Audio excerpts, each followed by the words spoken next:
ዱባይ ውስጥ ኤርፖርት ነው የተመታው። ሳውዲ አረቢያ እንትናቸው ነው የተመታው፣ የነዳጅ ማብላያቸው የተፈጥሮ።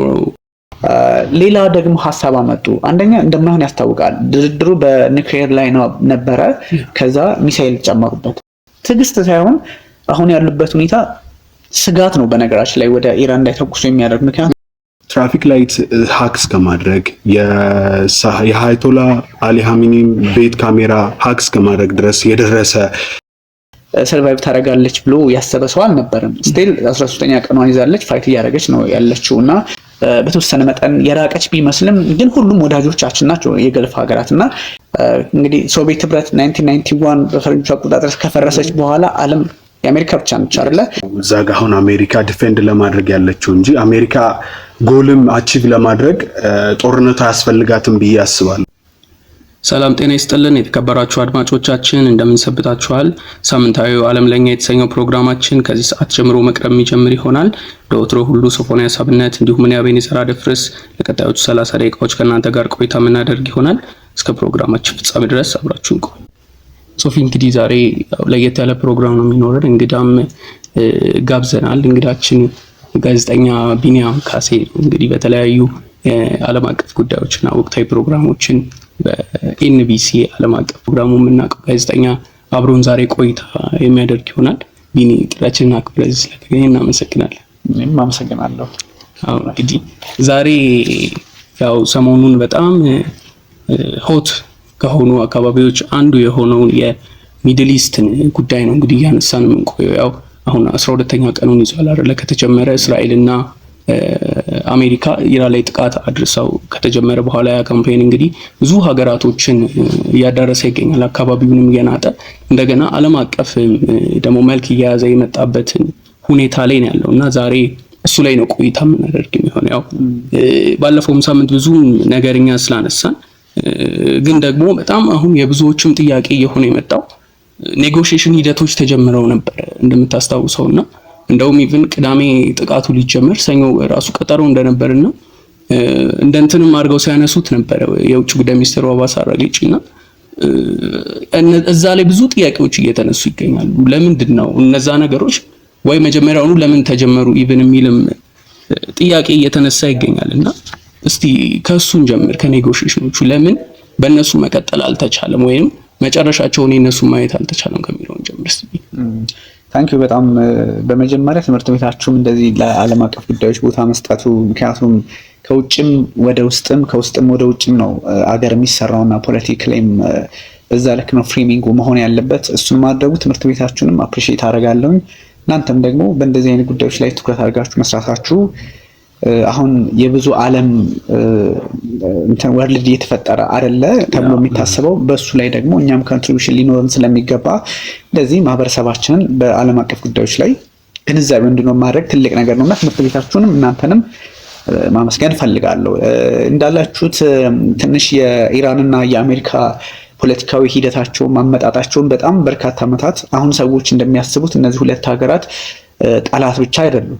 ከዚህ በፊት የነበራቸውን እንደምታስታውሱት ከ1954 እስከ 79 ድረስ ሚድል ኢስት ላይ እንደነሱ አይነት ወዳጅ ሀገር አልነበረም። የአቶሚክ እውቀትንም የሰጧት 1967 ይሄ አቶም ፎር ፒስ በሚለው በአይዘንሃወር ፕሮግራም አማካኝነት ራሳቸው አሜሪካውያን ናቸውና እስከዛ ድረስ የሄዱ አገራት ነበሩ። በጣም ወዳጆች፣ በተለያየ ፌዝ መከፈል የሚችል ግንኙነት ነው ያላቸውና ይሄ ነው ባህሪው። እንደዚህ ነው። ዛሬ ጠላት ናቸው እነዚህ ሀገራት፣ ነገ ደግሞ ወዳጅ ሊሆኑ ይችላሉና ወደ 5 ቻፕተር ወይም ደግሞ ምዕራፍ ከፋፍለን ማስቀመጥ እንችላለን የነሱን ግንኙነት። ሰው ይሄ የሚያሳየው ዛሬ ጠላት የነበረ ሀገር ነገ ወዳጅ ይሆናል፣ ወዳጅ የነበረው ጠላት ይሆናል። ይሄ በፖለቲካ በዲፕሎማሲ ቋሚ ጥቅም እንጂ ወዳጅ የለም እንደሚባለው አይነት ነው። ወደ እናንተ ጥያቄ ስመጣ ድርድሮች እየተደረጉ በነበሩበት ሰዓት ኦብቪየስሊ ኦማን ነበረች በዋነኝነት መስከት ላይ ስራዎችን ስትሰራ የነበረው። ከዛ ጀኔቫ ላይ ስዊዘርላንድ 2 ታይምስ አድርገዋል። ደሴም ታይም ደግሞ በ12 ቀናቱም ጦርነት እንደዚህ ወደ 4 እና 5 ዙር ከሄዱ በኋላ በድርድር ሂደቱ ላይ ነው የሰኔው 12 ቀናት ጦርነት ላይ እንደዚሁ አሜሪካ እነዛን ቢቱ ቦምብ ቦምበሮችን ተጠቅማ የኢራን ላይ ጥቃት የፈጸመችው።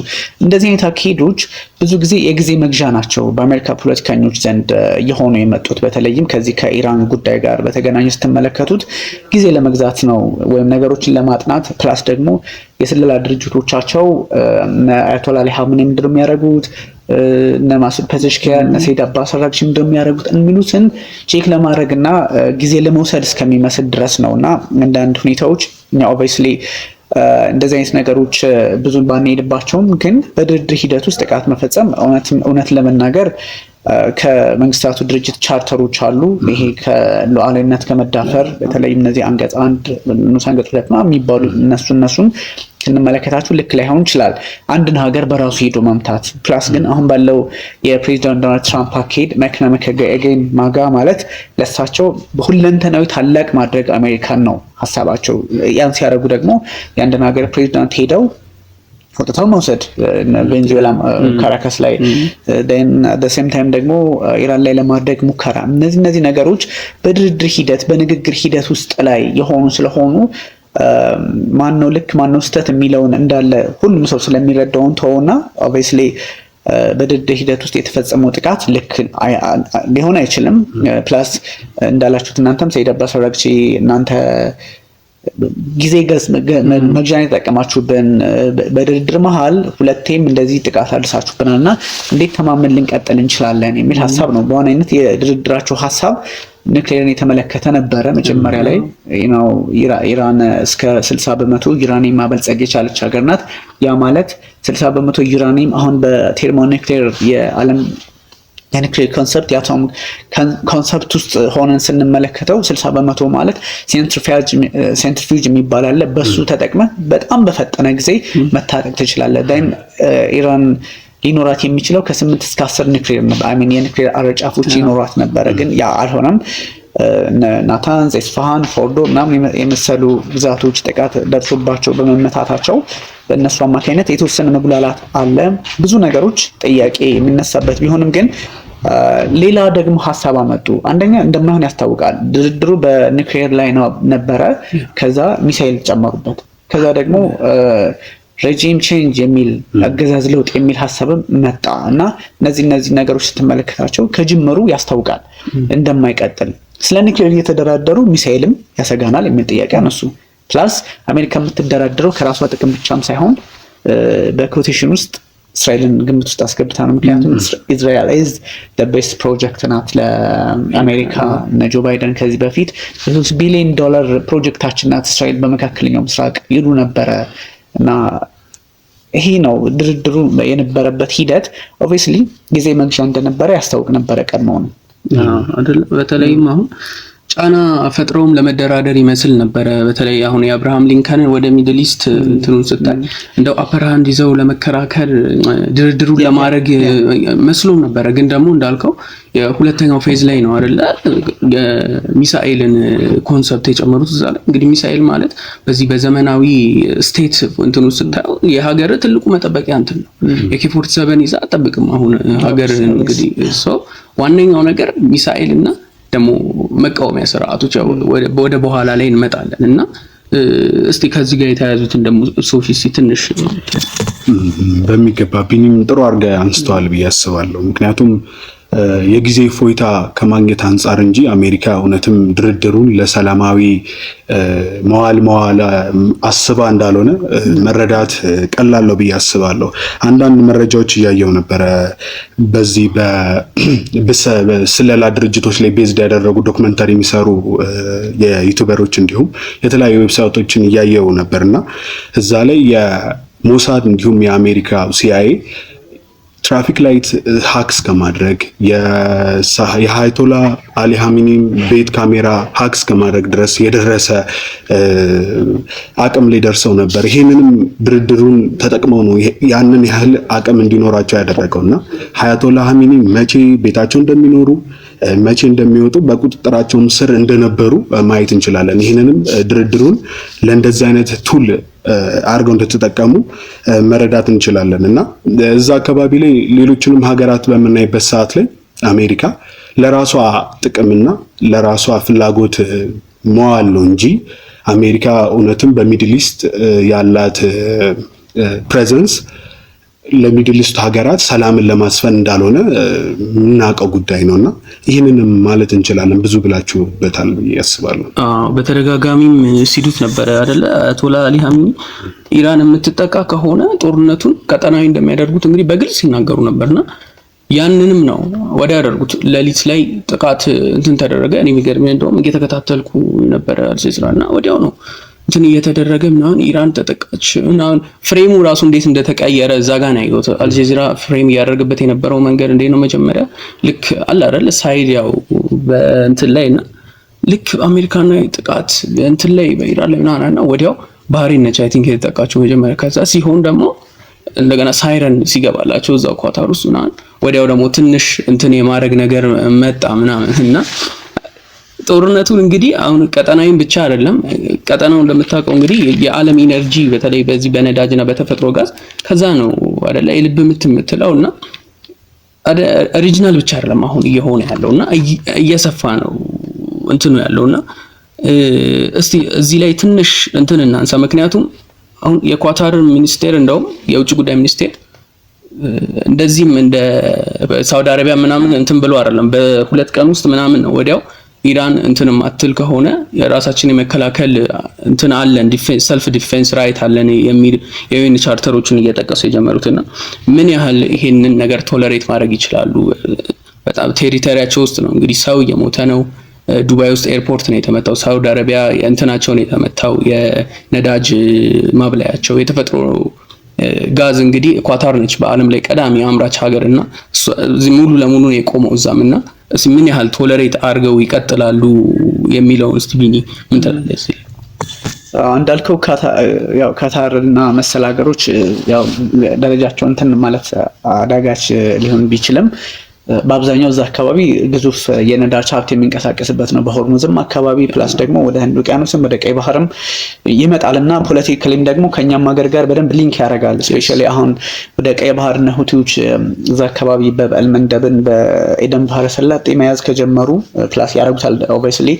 ከሱም አንፃር ድጋሚ ደግሞ ወደ ስዊዝ ቦይ ያለውን እንቅስቃሴ ከዘጉት ዳይሬክት ኢምፓክቱ ለነ ግብጽ ቢሆንም የቀይ ባህር ፖለቲካ ላይ አሁን ኢንጌጅመንት እንዳለው ሀገር ስትወስዱት ደግሞ እኛም ቀጥተኛ ተጎጂ ነን።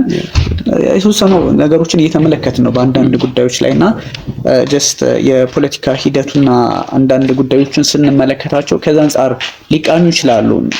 እንዳላችሁት ምን እስከ መቼ የገልፍ ሀገራት እንትን ሊሉ ይችላሉ? መታገስ ላይሆን ይችላል። እንደው ጉዳዩን በይደር ይዘውት ሊቀጥሉ ይችላሉ የሚለው ሜቢ ይሄ ጦርነት በተለየ መንገድ ሊቋጭ የሚችልበት አጋጣሚ ይኖራል። በብዙ መንገዶች ጦርነት ያው እንደሚታወቀው ወይ አንዱ እንግዲህ የአብሶሉት የሆነ ቪክቶሪ ያስመዘግባል በአንዱ ላይ እንደዛ የመሆን እድል አይኖረውም። ባይሆንም ደግሞ በተወሰነ መጠን ይሄ ቶታል ኤሊሚኔሽን የሚባለውን ሙሉ በሙሉ የሬጂም ቼንጅ የሚባለውን የአስተዳደር ለውጥ የማምጣት ለምሳሌ እና ኢራን እና አሜሪካ ፍላጎታቸው ሬጂም ቼንጅ ሲባል አያቶላ የሚባለው ግንዛቤ ወይም ደግሞ አያቶላውያኑ አካሄድ ከ1979 ወዲህ ያለችውን ኢስላማዊት ኢራን ሪፐብሊክ እሷን ነው የማይፈልጉት። እሱን መለወጥ ከቻሉ ኦብቪየስሊ ኤሊሚኔሽን ነው ቶታል በቃ አብሶሉትሊ ፓወርን መቆጣጠር ይችላሉ ማለት ነው። ግን ያን የማያደርጉበትን ብዙ ስቴጆችም እያለፉ ስለሆነ አሁን ደግሞ አንዳንድ ሀሳቦች በተለያዩ የገልፍ ሀገራት የሚነሱትን ስንመለከት ኦብቪየስሊ ለድርድር የሚሄዱ ሀገራት ሊሆኑ ይችላሉ። ቢካዝ አሁን ኢራንን አሜሪካና እስራኤል በዚህ ልክ ጥቃት እየሰነዘሩባት ሰርቫይቭ ታደርጋለች ብሎ ያሰበ ሰው አልነበረም። ስቲል 13ኛ ቀኗን ይዛለች፣ ፋይት እያደረገች ነው ያለችው እና እነዚህን ስንመለከታቸው ኢዝሊ የሆነ ኃይል ሰሬንደር አያደርግም በዚህ ሰዓት። ቢካዝ ውጊያውም ኤር ቱ ኤር ነው። እንደ በፊቱ የእግረኛ አስገብተ ቅድም ባነሳች በኬ47 ምናምን ትዋገውበት ጊዜ አይደለም። በቁመ ጠብቀኝ ምናምን ላይሆን ይችላል ኦብቪየስሊ ዝም ብላ የሽምቅ ውጊያ ምናምን ነው ልታደርግበት የምችለው እንደዚህ አይነት ነገር ኤንድ አሁን ኤር ቱ ኤር ነው፣ አየር ለአየር ነው። ከባድ ሚሳይሎችን እንደ አይሲቢኤም ኢንተርኮንቲኔንታል ባሊስቲክ ሚሳይል የሚባሉት ፕላስ ሃይፐርሶኒክ በኢራን በኩል ደግሞ እነ ሰርጂል ፋታ 1 ፋታ 2 የሚባሉትን እስካሁን አላየናቸውም። እነሱ እናያለን። በዛኛውም በኩል አት ሴም ታይም ደግሞ በጣም ደወረስት የሚባሉ የጦር መሳሪያ ስርዓቶች አሉ። እነሱንም አላየንም። እነዚህ ጉዳዮች የሚቀጥሉ ከሆነ ትንሽ የሰብአዊ ቀውሶች የከፉ ስለሚሆኑ ዶናልድ ትራምፕም ፐርሰናል በሆነ መንገድ ተጠያቂ መሆን ወይም ደግሞ ጫና ውስጥ መግባት የሚፈልጉ አይመስለኝም እና ጉዳዩ ላይ ቀጥል ስለሚችል በተወሰነ ጊዜ የሆኑ ለውጦችን ወይም ደግሞ ይሄ ኮንፍሊክት ፍሮዝን የሚባል ነገር አለ። ጦርነቱ አለ የለም እያልክ እየተቸገርክ ኖ ዋር ኖ ፒስ አይነት ባይሆንም የተወሰኑ በጣም ሜጀር ስኬል የሚባሉ ይሄ መጠነ ሰፊ ጥቃቶች ሳይኖሩ መተኳኮሶች ሊቀጥሉ የሚችሉበት ሁኔታ ሜቢ ሊፈጠር ይችል ይሆናል። እነሱ እንግዲህ የጦር አዋቂዎች አናሊስቶች እንትን ሊሉት ይችላሉ። ግን በዋናነት እነዚህ ሀገራት የገልፍ ሀገራት እስከመቼ ነው የሚቀጥሉት? በዚህ ልክ ጥቃቱ እየተሰነዘረባቸው የሚቀጥል ከሆነ መጀመሪያ የምትገባው ከገልፎቹ ሀገራት ጂሲሲ የሚባሉት ዳር ሴክስ አይደለ? የገልፍ ምክር ቤት የገልፍ ትብብር ምክር ቤት አባላት ናቸው። 6 ሀገራት ናቸው እና አረማይቶች እና ሳውዲ እና ካታር እነሱ በዋናነት የሚጠቀሱ ናቸው። እነዚህ ሀገራት እጃቸውን አጣጥፈው አይቀመጡም። አንደኛ ኢኮኖሚካሊ ነዳጃቸው ይጎዳል። ሲቀጥል ህዝባቸውም እንዲከላከሉላቸው ይፈልጋሉና ትዕግስት ሳይሆን አሁን ያሉበት ሁኔታ ስጋት ነው። በነገራችን ላይ ወደ ኢራን እንዳይተኩሱ የሚያደርግ ምክንያቱም ያለ የሌለ አቅሟን ተጠቅማ እነሱ ላይ ነው ጫና ሊፈጠር የሚችለውና ብዙ ረዥም ርቀት መሄዱ አይመስልም። ግን ከነዚህ ሀገራት ከሁሉም ሀገራት ቀድማ ሊተኩስ የምትችለው አረብ ኤሚሬቶች ናት። ምክንያቱም አናህያን ፕሬዚዳንቷ የሚሰጡት አስተያየቶች እሱን የሚጠቁም ስለሆነና አንዳንድ ማስጠንቀቂያዎቻቸውንም በውጭ ጉዳይ ሚኒስትሮቻቸው አማካኝነት ስትመለከት በዛ ልክ ነው ሊወሰድ የሚችለው። አይ ቲንክ ሰይድ ማናቸው ፕሬዚዳንት ማሱድ ፔዜሽኪያንም አንድ ሀሳብ ይሰጡ ነበረ። ከዚህ በኋላ ጎረቤቶቻችን ላይ ካልተኩስብን አንተኩስም ካሉ በኋላ ወዲያውኑ ደግሞ ሚሳኤል ሲወነጨፍ ነበረ። ሰው ይሄ ፕሪዲክት የምታደርገው ነገር አይደለም። ገልፎቹ ቅድም እንዳልኩ በተጠንቀቅ ላይ ናቸው እየተመቱ። ያው እንግዲህ አንዳንዴ ቦክሰኛ ደብድበው የሆነ ይነቃል ይባላል አይደለ? እነ ካታርም እነ አረብ ኤሚሬቶችም በዛ አይነት ልክ እነ ሳውዲም ብዙ እነ ባህሬን ኦማን ሳይቀር አደራዳሪ ሆና ሳላኑ ምናምን የሚባል ፖርት ላይ ጥቃት ደርሶባታል። እነሱ ትመለከቱ ጀስት የሆነ ሰምቲንግ የሆነ ሪያክሽን ይኖራል። ግን አሁን ኢራኖች አንድም አሁን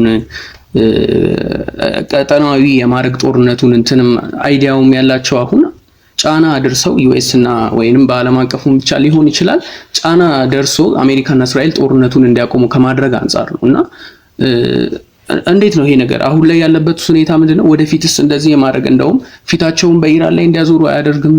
ይሄን ነገር ጫና ከማሳደር አሜሪካና እስራኤል ላይ በበለጠ ምክንያቱም አውት ኦፍ ኖዌር ነው አይደለ መጠቃት የጀመሩት እነሱ እና ኢቭን ከነሱ ቤዝ እንኳን አልተነሳም ያ ነገር እንደምታውቀውና መጀመሪያ እንትንም ይመስል ነበር ዩኤስ አሴትስ ብቻ ነው የምናጠቃው እዛ ላይ ወይንም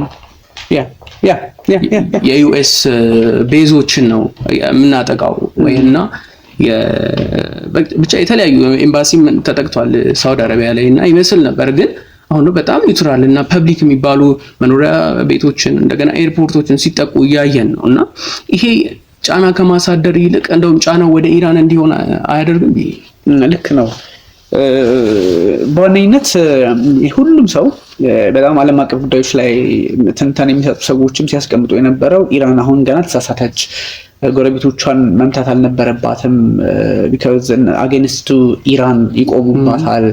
ሰው አንድ ኢራን ወደ ብዙ አገራት ወደ አንድ ኢራን ነው ጦርነቱ እየሆነ የሚመጣውና አሁን ላይ በጣም እርግጠኛ ሆነን የምንናገረው አሜሪካና እስራኤል ወደ ኢራን ይተኩሳሉ፣ ኢራን ወደ አሜሪካና እስራኤል ቤዞች፣ ጥቅም፣ ሀገር ምናምን ግዛት ምናምን ልንል እንችላለን። ግን እነዚህ ነገሮች እየጨመሩ ሲሄዱ ደግሞ ነገ ከነገ ወዲያ የሚፈጠረው ነገር ሌላ ነው። እነዚህ የገልፍ ሀገራት አንደኛ በአሜሪካ ላይ በጣም ይሄ ሴኩሪቲያቸውን ዲፔንደንት ናቸው። ደህንነታቸውን አሜሪካ ትጠብቅልናለች የሚል ሀሳብ ስላላቸው ስምምነትም አላቸው። ስትራቴጂክ ፓርትነርሺፕ አብዛኞቹ ያላቸው ናቸውና አሜሪካ እንደምታውቁት ይሄ ማዕከላይዝ የሚባለው ሴንትኮም በዋነኝነት ማዘዣውና መቀመጫውን የሚያደርገው አልዩዴድ የሚባለው ካታር የሚገኘው ላይ ነው።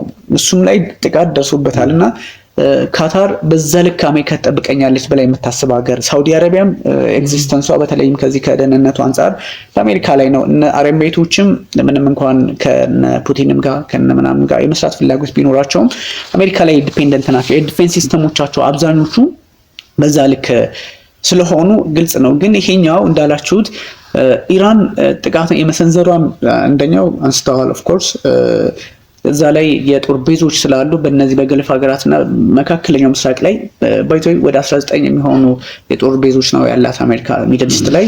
በጠቅላላው ግን ዓለም ላይ አሜሪካ ከ750 በላይ ቤዞች አሏት እና ይሄ ጦርነት አስጊው አንደኛውን ቤዝ ስትነካው ይሄ ሁሉ እየተቀጣጠለ እስከ አትላንቲክ ውቅያኖስ ዞሮ ነው የሚገጥምልህ፣ እስከ ካሪቢያን ድረስ ነው። ይሄ ዓለም ላይ ጦርነት እንደመነሳት ነው የሚቆጠረውና ይሄን ኮኔክት እያደረጉ የመሄድ ነገር ስለሚኖር ለአሜሪካ ትንሽ እንትን ሊላት ይችላል። ግን እነዚህ የገልፎች በተወሰነ መጠን ኢራንን ጥቃት ማድረሷ ልክ አይደለችም ነች ልንል አንችልም። እንዳላችሁት ግን ከጫና አንጻር በራሷ ላይ መዘዝ እንዳመጣች ሊቆጠር የሚችል ነው። ቢካዝ ምክንያት አላት። ኦብቪየስሊ እነዚህ ሀገራት የአሜሪካን ቤዞች ሆስት ያደርጋሉ። አሜሪካ ከዚህ የተነሳች ነው ጥቃት የምትሰነዝርባቸው። ስለዚህ ቀድመን መምታት አለብን፣ መነሻዎችን ማጥፋት አለብን የሚል ሀሳብ ነው ያላት። ኤንድ አሜሪካን አስገድደው ወደ ድርድር ማምጣት አይቻልም። ኦብቪየስሊ ቢካዝ አሜሪካን አንደኛ እንኳን አስገድደው በሰላማዊ ጊዜውም አይተነዋል ከዚህ በፊት በጀኔቫ ስዊትዘርላንድ እንደ ራሱ በመስካት ኦማን አይሆንም። አሜሪካ ተገዳ ወደ ድርድር ሳይሆን ልትመጣላት የምትችለው ኢራን ያለውን የፖለቲካ መንገድ አሁን በኢራኖች በኩል በጣም የበሰለ የዓለም አቀፍ የፖለቲካ አረዳድ እንዳለ ያስታውቃል። ግን ደግሞ በአና አሜሪካ በኩል ያለው ጉልበት ነው፣ ፓወር ነው። ፓወር ስላለ ደግሞ ብትደራደርም ባትደራደርም ሀሳብህ በኋላ ያነሳ ይችላል። የመመታት እድል ሁለት ኦፕሽን ነው። አንደኛ ፕሬዚዳንት ዶናልድ ትራምፕ ኦፕሽኑን ያስቀመጡት እየተደራደረን ለጦርነት እንዘጋጃለን ነበር። ቅድም ያነሳችኋት ዩኤስኤስ አብርሃም ሊንከን መታ አረቢያን ባህር ላይ ስትሰፍር እየተደራደሩ ነው። ምን ማለት ነው ያስታውቃል። ዩኤስኤስ ጀራርድ ፎርድ የምትባለውን ደግሞ በሜዲትራኒያን ባህር በኩል መታ ዶክ ስታደርግ መልህቋን ስትጥል ይታወቃል ምን እየታሰበ እንደሆነና ያው ትንሽ ኢራን ወደ እነሱ ጥቃት መሰንዘሯ ጫናውን ሊያበዛባት ይችላል። ከዚህ በኋላም እነዚህ ሀገራት በጣም ከባድ የሆኑ ጦር መሳሪያ ታጣቂ ሀገራት ነው የሚሆኑት። ኢራን ላይ ድሮም ለምሳሌ ማነች አረብ ኤምሬቶች ከኢራን ጋር በዚህ አላቸው የማይግባቡባቸው ደሴቶች ክሌም የሚጠያዩባቸው ሰው ከዛ አንጻርም ታሪካዊ የሆነ የማይግባቡበት ነገር አለ። ፕላስ ደግሞ አሁን መመታታቸውን ስላረጋገጠችላቸው ከሷ የበለጠ በእነ አሜሪካ እየታገዙ ወደ ጦር መሳሪያ ትጥቅ ስርዓት ውስጥ ነው የሚገቡትና አስቸጋሪ ነው።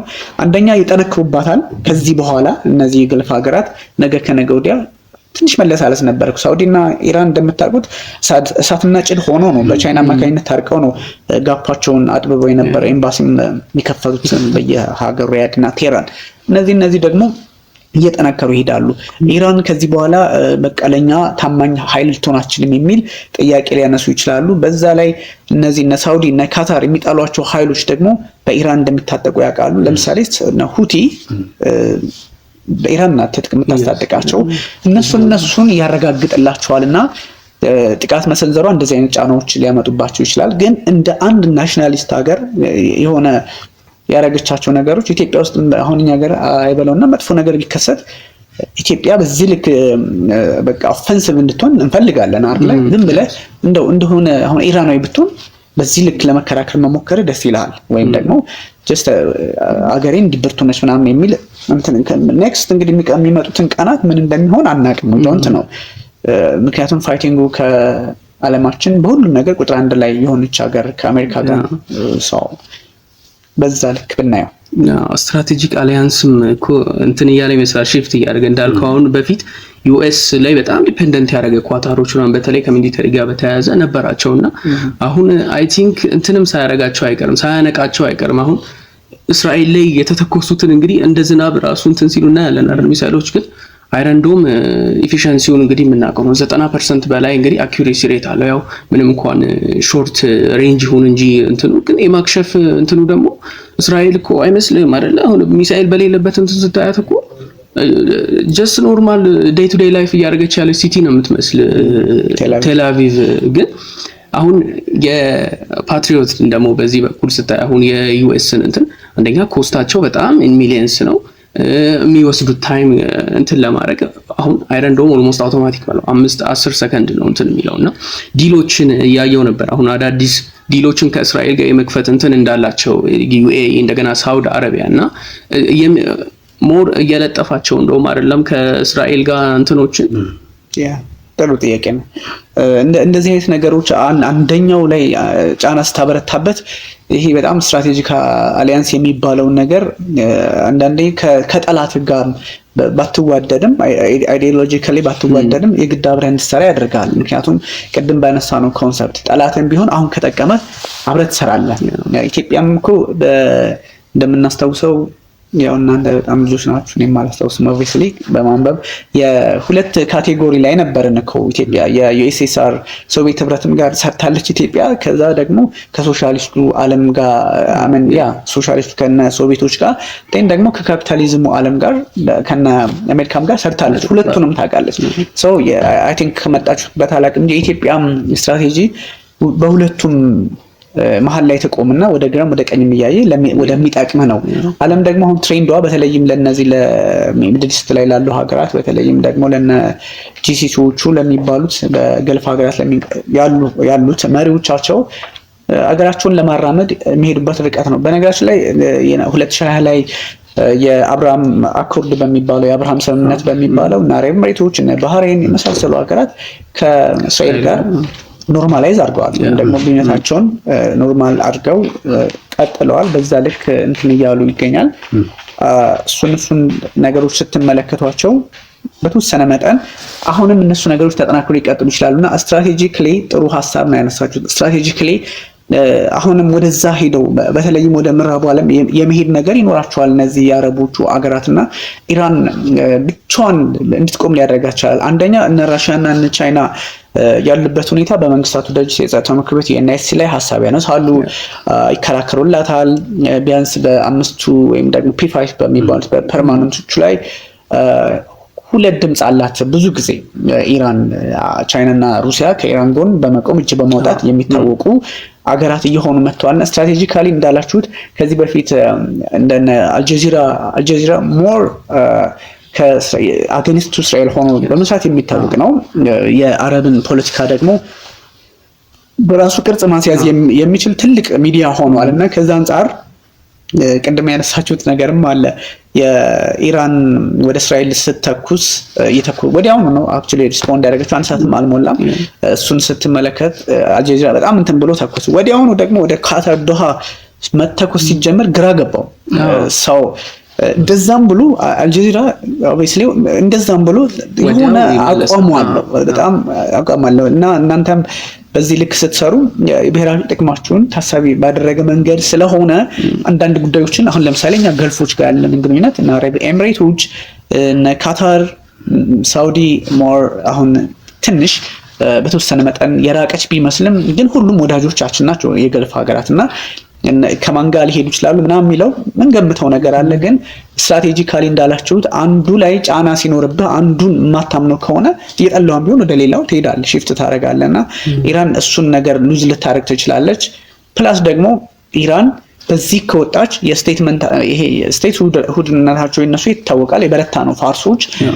በዚህ ልክ ሰርቫይቭ አድርጋ ደግሞ ከቀጠለች ሚድል ኢስት ላይ ሳይወዱ በግዳቸው ደግሞ ብዙ ሀገራት በቃ ይሄማ በእርግጥም አሜሪካና እስራኤልን መፋለም የቻለች ሀገር በዛ ላይ ኢኮኖሚያን አቁማ ከቀጠለች አስተማማኝ አጋሪ መሆን ፕሮባቢሊቲ ይኖራታል በሚል ደግሞ at the same time እሷም አድቫንቴጅ ልታገኝ ትችላለች።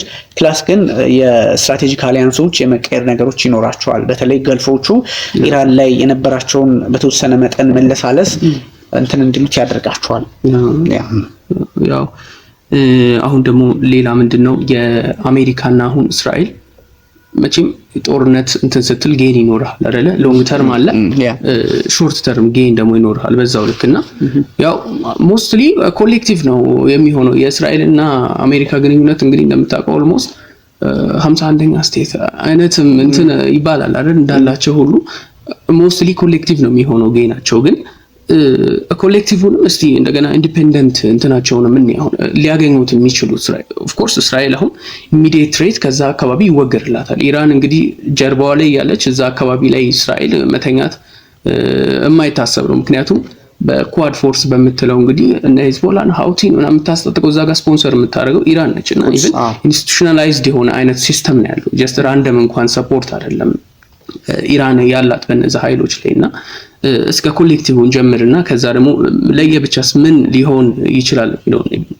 የሚያገኙት ጌን የሁለቱ ያ ሞር ይሄ በጣም ኢንዲቪጁዋል በሆነ መንገድ ወይም ደግሞ ሁለቱ ሀገራት አሜሪካና እስራኤልን የሚያገኙት ጥቅም ከዚህ ጦርነትና የሚደርስባቸው ጉዳት ከዚህ ጦርነት በተናጠል ከማየት እንደ መጀመሪያ ላይ እንደተነሳው ኮሌክቲቭሊ የሚሆነው እንትን ነው። ምክንያቱም ቅድም እንዳልኳችሁ የእስራኤል ሚድል ኢስት ላይ መጉዳት ወይም ደግሞ ፖለቲካሊ የሆነ አደገኛ ዞን ውስጥ መግባት እና በሚሊተሪም ይሁን በኢኮኖሚውም መግባት አሜሪካን በተወሰነ መጠን ደግሞ ኢምፓክት ያደርጋታል። አሜሪካ በመካከለኛው ምስራቅ መዳከሟ ወይም ደግሞ ፖለቲካሊ ስራዎችን መስራት ካልቻለች ደግሞ አንዳንድ ጉዳዮች ላይ እንደዚሁ ጫና ሊኖርባት ይችላልና ኮሌክቲቭ የሚለው ላይ በተወሰነ መጠን እንትን የሚላለው የሚያስማማ ሀሳብ አለውና ኮሌክቲቭ ጌን ሊሆን የሚችለው ግን ኢፍ ነው አይደለ ቢሆን ኢፍ ሶ ከሆነ ነው we don't know the result of the war የጦርነቱን ውጤት እስካላወቅ ነው ድረስ አስቸጋሪ ነው። ብናውቀው ኖሮ ይሄ ምናምን ብለ ጀኒንሊ እናወራ እንችላለን። ግን ቢሆን ጦርነቱ የሚጠናቀቅበት መጠንና እንትን የተለያየ ሊሆን ቢችልም ግን እሱን እንዳለ ያው ጀስት ሲገቡ ካልኩሌት አድርገው ሲገቡ እንደው ብናሸንፍ ብለው የገቡበትን እሺ ዳትስ በነሱ ፐርስፔክቲቭ አይን ውስጥ ልናየው ያስገድደናል። ግን በዋናነት እና እንትኑን ጀስት ዊነር ሆኖ ቢወጡ በመካከለኛው ምስራቅ ፖለቲካ ላይ አሜሪካ ላለፉት 70 እና 80 ዓመታት ሶቪየቶች ጋር በመገፋፋት የቀጠለችበትና በብቸኝነት ደግሞ ላለፉት 30 ምናምን ዓመታት በብቸኝነት የዘለቀችበትን ዓለም እንግዲህ ሶቪየት ህብረት 1991 በፈረንጆች አቆጣጠር ከፈረሰች በኋላ ዓለም የአሜሪካ ብቻ ነች አይደለ? ከዛ በፊት ለሁለት ነበረ ከ1947 እስከ 91 የኮልድ ዋር በሚለው ዩኤስኤስአር እና ዩኤስ ወይም ደግሞ የሶቪየቶች እና የአሜሪካ ነበረ። ከዛ ሶቪየት ስትፈርስ እና ጎርባቼቭ ሲያፈርሱላቸው ሮናልድ ሬገን ከዛም ቢል ክሊንተን በጣም አሪፍ እያደረጉ ሀገራቸውን አሜሪካ የምትመራት ዓለም ብቻ ያንድ አሁን ኦፍ ኮርስ አሜሪካ ነች ስቲል ሊዲንግ ዘ ወርልድ እንደዛ እሱን ለማስቀጠል ይሄኛውን ኦፖርቹኒቲ ትጠቀምበት ትችላለች። እሷ አስበው እንደገባችው በእርግጥም ጦርነቱን ሬጂም ቼንጅ ያሉትን ማምጣት ከቻሉ በኢራን ፖለቲካ ላይ ኢንቮልቭመንት ኖሯቸው ፖለቲካሊ ፕሬዚዳንት ዶናልድ ትራምፕ ስራቸውን መስራት ከቻሉ አሜሪካ ታላቅነቷን ወይም ትራምፕ ሲሉት እንደነበረው ማጋ አሜሪካን ዳግም ታላቅ እናደርጋታለን እንደሚሉት ሊያደርጉ ይችላሉ። ይሄ ኮሌክቲቭሊ እሱን ማድረግ ወይም ደግሞ በጣም ጠንካራ አጋሮች መካከለኛው ምስራቅ ላይ መፍጠር ይችላሉ። አሁን ቅድም ያነሳናቸው እንደነ ካታር ያሉት እነ ሳውዲ እና አረብ ኤምሬቶች እውነትም አሜሪካ በሚል አጋርነታቸውን እያጠናከሩላት ይሄዳሉ። ፕላስ የምታገኘው ጌን አንድ የፖለቲካ ፐርስፔክቲቭ አንተን አዳዲስ ነገሮች ይሄ አዲስ የዓለም ስርዓት የሚባለው ነገር የሆኑ ነገሮችን እያመጣ ይገኛል አይደለ? እነ ቻይና እና ሩሲያ በተወሰነ መጠን ብቅ ማለታቸው ፖለቲካሊ የሚያግዝ ነገር አለው ተብሎ ስለሚታሰብ ከዛ አንፃር ስጋታቸውንም ያጠሩበታል። ለምሳሌ ሶሪያ ላይ በሽር አልአሳድ ተነስተው ሲሄዱላቸው ሞስኮ እዛ ፖለቲካ ላይ አልሻራ አሁን ያለው ፕሬዚዳንት የሚያደርጉት ምንድነው ከአሜሪካም ጋር ይሰራሉ። አሜሪካም እዚህ ፖለቲካ ውስጥ የመግባት እድሏን አግኝታለች። ሰው በጣም እንደዚህ አይነት አድቫንቴጅ አለ። ራሽያ ከሶሪያ ወጣችላት፣ አሜሪካ ገባች እና ቱርክን ምናምን ምክንያት በማድረግ the same time ደግሞ የኢራን ስትሮንግ ሆልድ ደጋፊ እና እንደምታውቁት ስትራቴጂክ አሊያንስም ፓርትነርሺፕም አላቸው ሩሲያ ናት። እዚህ ጦርነት ላይ ደግሞ ኢራን ጊቭ አፕ አድርጋ ኢራን በሆነ መንሸራተት አሳይታ እዚህ ውስጥ መግባት ከቻለች ደግሞ የሚሆነው ምንድነው ልክ ሶሪያ ላይ ያገኘችውን ጌን at the same time ደግሞ መካከለኛው ምስራቅ ላይ አሜሪካ ታገኛለች። ስለዚህ ሙሉ መካከለኛው ምስራቅ በአሜሪካ መነጽር ስር ሆነ። በጣም ቀለላት ማለት ነው። አንደኛ ከባዷ ነገር የሶሪያውን ተገላገለች ባለፈው አመት፣ ደግሞ የኢራኑን ተገላገለች ማለት ነው። ስለዚህ ፒስፉሊ መካከለኛው ምስራቅን የአሜሪካ ዓለም አድርጋ ልታስቀጥል ትችላለች። ይሄ ኮሌክቲቭሊ at the same time ደግሞ እስራኤልን በዚህ ተከትላ የምታገኛቸው ጥቅሞች ናቸው። እሱን ማድረግ ይችላሉ። ከዛ የአቶሚክ ጉዳይ ደግሞ ዓለም ላይ ብቸኛዋ አሜሪካ ጋር በአቶሚክ ጉዳዮች ላይ ትከሻ ለትከሻ በመገፋፋት ትደራደር ሀገር ብቸኛው ሀገር ኢራን ብቻ ናት እንደምታውቁት። ሌሎቹም እንግዲህ እንደምታውቁት 9 ሀገራት ኒውክሌር የታጠቁ ሀገራት አሉ። ከነዚህ ውስጥ ሰሜን ኮሪያ አፈንጋጭ ናት። እመኑ ኒውክሌር ፓወር መሆናችንን አምናችሁ ተቀበሉን፣ ከዛ አብረን እንሰራለን ነው። እሱ የተረጋገጠ ነው። እስከ 60 የሚሆኑ አሏት። የእስራኤል እንደምታውቁት ደግሞ ስትራቴጂክ አምቢጉቲ ኒውክሌር አምቢጊቲ የሚባል ነገር አላት። አለኝም የለኝም አትልም፣ ዝም ብላ ትኖራለች። ግን አላት ከ90 በላይ የሚሆኑ የኒውክሌር ጫፎች እንዳሏት ይነገራል።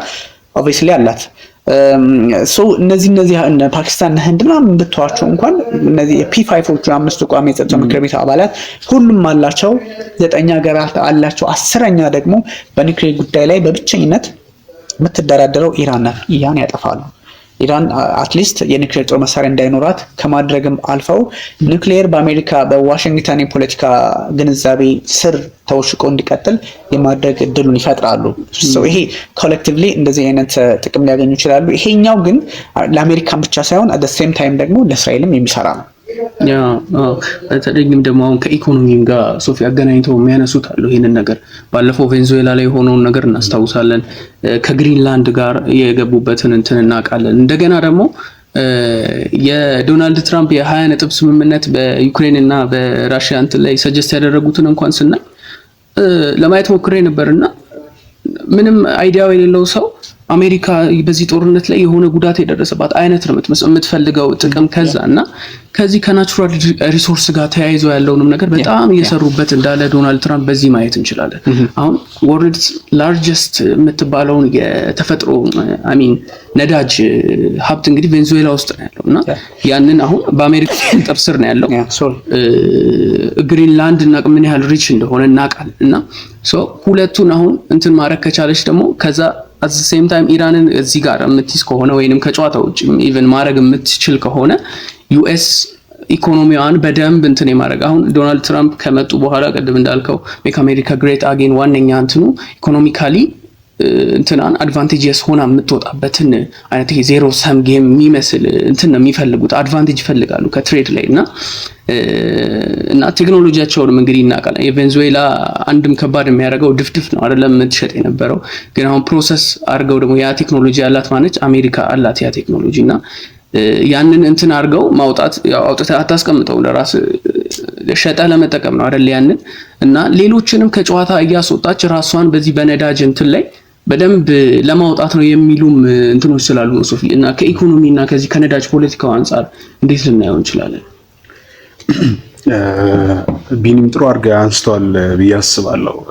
እና አሁን አልቲሜት ጎል አሜሪካ ታገኝበታለች ብዬ ፐርሰናሊ አላስብም በዚህ ጦርነት። ምክንያቱም ለእስራኤል ኤግዚስታንስ ነው እዛ ጋ አሁን አሜሪካ ዲፌንድ ለማድረግ ያለችው እንጂ አሜሪካ ጎልም አቺቭ ለማድረግ ጦርነቱ አያስፈልጋትም ብዬ አስባለሁ እዛ አካባቢ። ቢኮዝ አንደኛ ትልቅ ፕሬዘንስ አላት እዛ አካባቢ። ቅድምም ቢኒ ያነሳው ነበር 10 ምናምን የሚያህል የጦር ቤዞች አሏት። ኢኮኖሚካሊ እነዚህ የገልፍ ካንትሪን ይዛለች በተለያዩ አቅጣጫዎች። ግን እስራኤል እንደ 51ኛ ስቴቷ እንደ ስለምታያት የአሜሪካን ፖለቲካ ውስጥም ከፍተኛ ኢንፍሉዌንስም ስላላት ለእስራኤል ኤግዚስታንስ አስፈላጊ ጦርነት ስለሆነ ነው ፐርፐስሊ አሁን ጦርነት ውስጥ አሜሪካ ኢንጌጅ ያደረገችው ብዬ አስባለሁ። ምክንያቱም ስናይ አንደኛ ቤንጃሚን ኔታንያሁ ከፕራይም ሚኒስተር ከመሆናቸው አንስቶ እስካሁን ድረስ ስናያቸው ሁልጊዜም በቴሌቪዥን መስኮት ሲቀርቡ አንድ የሚያነሷት ታሰባለች። ኢራን 1 ሳምንት ቀርቷታል፣ ኢራን 2 ቀን ቀርቷታል። ለእስራኤል ኤግዚስታንስ በቃ አዳጋች የሆነች ሀገር መሆኗን በዛ ማየት እንችላለን። ምክንያቱም እዛ አካባቢ ያሉ ሀገራት ከኢራን ውጪ ለእስራኤል ዳትማች አስጊ የሚሆንበት አጋጣሚ የለም። ኢራን ግን ይሄ ድብቅ ፖለቲካ ያላት ሀገር ናት። ብዙ ነገሯ ድብቅ ነው። ዩራኒየምም 60% ሚል ትንታኔ የተሰጠው በድብቅ መንገድ ነው። ብዙም ክሊር የሆነ ያስቀመጠችው ማዕቀፍም የለም። ስለዚህ ያ ደግሞ ኢንሪች አረገች ማለት ይሄንን ኒውክሌር አረር ጫፍ ቀጥታ ለእስራኤል ኤግዚስታንስ ትልቅ ጋሬጣ ነው የሚሆነው። ምክንያቱም አረብ ካንትሪ አረብን ባቶም ግን የአረብን ካንትሪ የአረብን ይሄ ፖለቲካ ኢንፍሉዌንስ ጀርባዋን እንትን ይዛ የምትከራከር ሀገር ናት ኢራን። ስለዚህ የእስራኤል ኤግዚስታንስ መረጋገጡ ዋና ጌን ነው ብዬ አስባለሁ። ሌላም ደግሞ ጦርነቱ የሚሰጠው ትሩፋት ከኢኮኖሚና ከኦይል ፖለቲካ ባሻገር የኢንተርናሽናል ሎን እንግዲህ ፋይዳ ቢስነት የሚያረጋግጥ ይመስለኛል ይሄ ጦርነት በዚሁ ካበቃ። ምክንያቱም ዩናይትድ ኔሽን ቻርተር በቀላሉ ሲጣስ እያየን ነው። ቢኒም እያነሳው ነበር ፕሮሂቢሽንስ ኦፍ ዩዝ ኦፍ ፎርስ።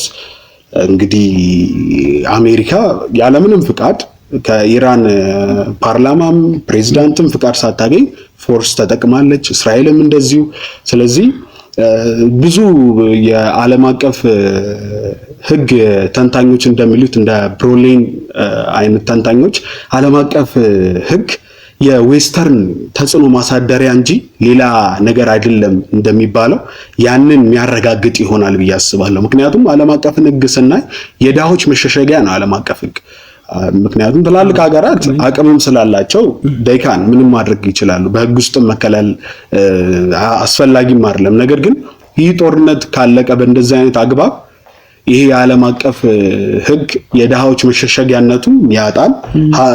ጠንካራ ሀገራት ኢንፍሉዌንሳቸውን እንዲሁም ፎርስም በአግባቡ መጠቀም ይችላሉ። ምክንያቱም ዩናይትድ ኔሽንንም እያየን ነው በዚህ ጉዳይ ላይ ለዘብ ያለ ምላሽ እየሰጠ ነው በአሜሪካ እና በእስራኤል ጉዳይ ላይ እና ይህንንም ስናይ በዚህ ጦርነቱ በዚህ አግባብ ከተጠናቀቀ ይሄ አናርኪካል የሆነ ወርልድ ሲስተም ይፈጠር ይመስለኛል። ምክንያቱም ማንም ግድ የሚኖረው አይመስለኝም። ሽፍትም እያደረገ ስለሆነ አሁን ላይ ራሽያም ሌጂትሜት እኮ ትሆናለች። አሁን አሜሪካ እንደዚህ ፎርስ ተጠቅማ ካለቀ ጦርነቱ ራሽያም ዩክሬን ላይ ሌጂትሜት ዘለንስኪን ሄዶ የፑቲን ሰራዊት አንቆ ሞስኮም ቢወስድ ማንም እንደ ድሮ አምባጓሮ ውስጥ የሚከተው ነገር እንደማይኖር አስባለሁ እና አልቲሜት ጎሉ የአሜሪካ እና እስራኤል ኤግዚስታንት ኦፍ እስራኤል፣ ሁለተኛ ደግሞ ቅድምም እንዳለው ቢኒ የአሜሪካን አካባቢ ላይ ያላትን ዶሚናንስ ሄጂሞንነት ማረጋገጥና ማስፈን ነው። ከጦርነቱ ደግሞ የሚገኘው ትሩፋት ብዬ ማስበው የዓለም አቀፍ ሕግ በቃ ይፈራርሳልን ብዬ አስባለሁ። ይሄ ዩኤን ራሱ ከዚህ በኋላ ፋይዳ ቢስነቱ እየሰፋ መሄድ ይመስለኛል። ምክንያቱም ዶናልድ ትራምፕ ሄደውም ጀነራል አሰምብሊ ላይ ተሳትፎን በጣም ሲያቀርቡ ነበርና ምን ያህል የዩኤንም ስትራክቸር በአንድ ሀገር ላይ ቤዝድ እንዳደረገ ማየት እንችላለን። አሜሪካ ከዚህ ስብስብ ስሉጣ ብትል ዩኤን እስከዛ በኋላ ይቆማል የሚለውም ጥያቄ በሌላው ሳይድ ቢሆንም ግን ይሄ ቻርተሮቹ ሙሉ ለሙሉ የተጣሱ መሆናቸውን ኢራን የምታደርገው ድርጊቶች አንዳንዶቹ ከቻርተሩ ጋር የተጣረሱ ናቸው። ለምሳሌ በገልፍ ሀገራት ላይ የምታደርገው ጥቃት ፕሪሚቲቭ አታክ ነው። ከነሱ የተነሳ ጥቃት የለም። ፕሪሚቲቭ አታክም ቢሆን ማዕቀፎች አሉ። አንደኛ ሰልፍ ዲፌንስም ሲሆን እኮ ከዛ አካባቢ የሚመጣ ሚሳኤል ቢኖር ለዛ ተመጣጣኝ የሆነ ሪስፖንስ ነበር መስጠት የነበረብን። ነገር ግን ኤርፖርት እንዲሁም ኢንፍራስትራክቸርን የሚያወድም ማዕቀፍ ውስጥ የለም ኢንተርናሽናል ሎ ላይ። ስለዚህ ይህንን አዲስ ስትራክቸር የሚፈጥር ይመስለኛል ይሄ ጦርነት። ያንን ማንሳት ይችላል። ሶፊን ጥሩ ሀሳብ እንደው በዚህ ካነሳ ቤንያሚን ኔታንያሁ እንግዲህ እንዳልከው ይሄ ነው ወሬያቸው አይደለ? ኢራን ይሄን ያህል ጊዜ ቀርቷታል፣ ሳምንት ቀርቷታል፣ ወር ቀርቷታል ነው የሚባለው። ግን ቢኒ መቼም አሁን እስላማዊ አብዮት ተነስቶ ኢራን ወደ እንትን በዚህ አገዛዝ ስር ከገባች እንግዲህ 1979 ተረጋጉን በልክ 82 ምናምን አንስቶ የኢራን ኒውክሌር ፕሮግራም የታወቀው 2000 ከገባ በኋላ ነው አይደል? 2000 መጀመሪያ ላይ 20 ዓመት ምናምን እንደገና የፓኪስታን እርዳታ ነበረ የዛኔ ኤነርጂ በሚያደርጉ ሰዓት እና ኢቭን ሰፖርትም ይደረግ ነበር በዌስተርኑ ጭምር። ምክንያቱም አላይ ነበሩ በዛ በእንትን ጊዜ ከዛ ከእንትኑ በፊት በነበረው ጊዜ ከአብዮቱ በፊት በነበረው ጊዜና በዛ ሁሉ ሰፖርት እንደገና በጣም እንደዚህ በሴክሬት ተይዞ ያልበለጸገ ኒውክሌር አሁን እንደው ምን ያህል እንትን ነው ቢኒ? እውነት እንደነሱ በሚሉት ልክ ስጋት ነው? አዎ አንደኛ እነዚህ ሁለት ሀገራት ያው አፕሪሺየት ሁለታችሁንም በዚህ ልክ ዓለም አቀፍ ጉዳዮችንም መረዳት ነገሮችንም ኮኔክት ማድረግ ጥሩ ነው። እንደዚህ አይነት ወደ ሀገራችንም እንትን ሲል ፖለቲካሊም ጥሩ ጌን ስላለው እናንተም ደግሞ ተማሪዎችም ስለሆናችሁ ጥሩ እንትን አለው። ይሄ የኒውክሌር ጉዳይ ስጋትን ብቻ አሁን ኒውክሌርን ብቻ ሳይሆን ሚሳኤልም የእስራኤል ስጋት ነው በሚል በመደራደሪያ ሀሳቦች ላይ ነጥቦች ላይ እንደዚሁ እየተነሳ ይገኛልና ሀያል ሆኖ የመውጣት ወይም አትሊስት ሚድል ፓወር ሆኖ የመውጣት ፍላጎት በሁለቱም ፖለቲከኞች ወይም ደግሞ በነ ኔታንያሁ እና በነ አያቶላውያኑ መካከል እንደነበረ የሚታወስ ነውና ትንሽ ነገሮች የተለየ እንትን አላቸው። የእስራኤል እንግዲህ በዋነኝነት እስራኤልና ኢራን ወዳጅ ሆነው መስራት ቢችሉ ቀጣይነታቸውን ልክ ከ1974 ጀምረው እስከ 79 በነበረው ጊዜያቸው በመካከለኛው ምስራቅ ላይ ወዳጅ እስራኤልና ኢራን ነበሩ። አት ዘ ሴም ታይም በነገራችን ላይ እዛ አካባቢ ያሉ ሀገራት የኛ ስጋት ናቸው የሚል ስምምነት ነበራቸው። ኢራንና እስራኤል በተቃራኒ አሜሪካም አለችበት። አይ ቲንክ 1950ዎቹ አካባቢ ላይ ነው ኢትዮጵያ የሻሁ መንግስት የኢራኖች ከዛ እነ ዳዊት ቤን ጉሪዮን እስራኤል እና ቱርክ እነዚህ አራት ሀገራት የተወሰነ ስምምነት ነበራቸው። ጎረቤት ሌሎቹ ሀገራት አረቦች ናቸው ወይም ደግሞ ሌላ ማንነት ያላቸው ስለሆኑ እንደ ስጋት በመቁጠር እንደዚህ አይነት ስምምነት ነበርና ኢትዮጵያ ሞር ኢንጌጅ አላደረገችበትም። ግን እስከዛ ድረስ የሄዱ ነበሩ። ስጋት ናቸው አይደሉም? ኦብቪስሊ ይሄው ስጋት ስለሆነች ለእስራኤል ስጋት ሆናባት ነው አሁን ስቲል በከባዱ የሚሳኤል አየር ላይ ውጊያ ላይ የቆየችባት ኢራን ስጋት ኦብቪስሊ ሆናባታለች። አት ሴም ታይም ደግሞ እስራኤል ለኢራን ስጋት ናት። እዛ አካባቢ ያለው የፖለቲካል ዴፊኒሽን አስቸጋሪ ነው። አንተ ነፃ አውጭ ከሆንክ ለሆነ ቡድን ነፃ አውጭ ነህ፣ ለኔ አሸባሪ፣ እንደዚህ አይነት የሆኑ የተቃረኑ ነገሮች ስላሉ አስቸጋሪ ነው። ከዛም ውጭ ደግሞ እስራኤል ስጋት ናት ኢራን ለኔ ብላ የምታስበው ኒውክሌር አቶሚክ ቦምብ መታጠቁም ላይ ብቻ ትኩረት ያደረገም ሳይሆን አክስ ኦፍ ሬዚስታንስ የሚባሉት አሉ ወይም ደግሞ አክስ ኦፍ ኤቪል ይሏቸዋል አሜሪካና እስራኤላውያን። እነሱን ታስታጠቅብናለች።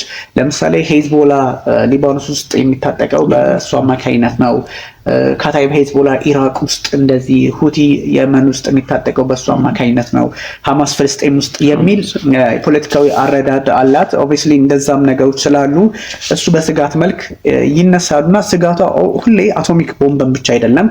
እዛ አካባቢ ላይ ግን አንዱ የሌላውን መኖር ሚድል ኢስት ላይ የትኛው አገር ነው ከእስራኤል በተቃራኒ የቆመው ቢባል በኢራን ዙሪያ ያሉ ኃይሎች ብቻ ናቸው። ሌሎቹ ወይ ግንኙነታቸውን አላደሱም ወይ ደግሞ እንዲሁ በይደር ይዘውታል እንጂ ለእስራኤል ስጋት የሆኑ አይደለም። ግን ብቸኛው ለእስራኤል ብቻ አይደለም ለአሜሪካም ስጋት የሆነችው ኢራን ስለሆነች በዛ ልክ ጉዳዮችን መፍታት ነው። ግን ኒውክሌሩን የመታጠቅና ያለመታጠቅ ጉዳዮች ደግሞ በሚታይበት መጠን በተለየ ሂሳብ ሊታይ የሚችል ሊሆን ይችላል። ምክንያቱም ኒውክሌሩ 60% ኢነርጂ አድርጋለች ሲባል እንዳልኳችሁ አይ ቲንክ ሂሮሺማና ናጋሳኪ ላይ አሜሪካ የተጠቀመችውን አቶሚክ ቦምብ ያህል ውድመት ሊያስከትሉ ይችላሉ። 60% ዩራኒየም መበልጸግ በዛ ልክ አቅም አለው ተብሎ ይታሰባል። ፕላስ ደግሞ በተወሰኑ ቀናት 8 ቀን ቀርቷት ነበረ አይኤኤ ወይም ደግሞ የአቶሚክ ኢነርጂ የአቶሚክ ኃይልን ጉዳዮች የሚቆጣጠሩ ሰዎች ወይም ኤክስፐርቲስ እነሱ ኢራን በ8 ቀን ውስጥ ከ8 እስከ 10 የሚሆኑ የኒውክሌር ጫፎችን እንደምትታጠቅ ሲያስቀምጡ ነበርና በዛ ልክ ኦብቪስሊ ሄዳ ነበረ። ግን ደግሞ ይህንን ያረጉት ራሳቸው ናቸው።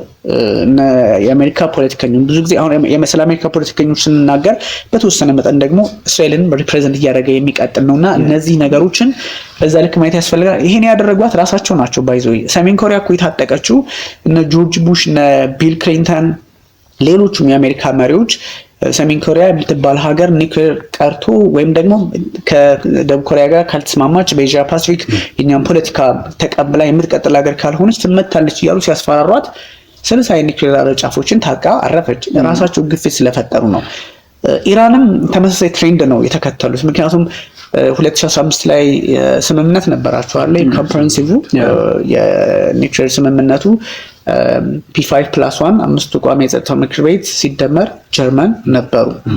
ያው ቻይና፣ ሩሲያ፣ አሜሪካ፣ ብሪታንያ፣ ፈረንሳይ ፕላስ ጀርመን ሆነው ያደረጉት ስምምነት ነበረ።